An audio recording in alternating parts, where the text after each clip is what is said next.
Try niyo po. Lola! Megan dear! How are you? Akala ko nandito si Mama. Ayun o! She's there.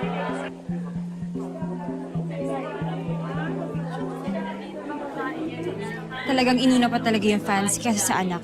Hindi. Ikaw naman. Konti lang naman yan. Pasensyahan mo na. Hindi ka na nasanay. Pwede niyo naman ako unahin, di ba? Tapos balikan niyo yung mga fans. Pero hindi. Kasi hindi ako priority ni Mommy. Huwag ka na nga magtampo. Oh. Why do you think you're here at the boot camp? Of course, to become a P-pop idol. Again. See? Idol. Just like your mom, an idol. Alam mo, maiintindihan mo lang yan kapag nakabalik ka na sa spotlight, okay? Sandali na lang yun. Megan.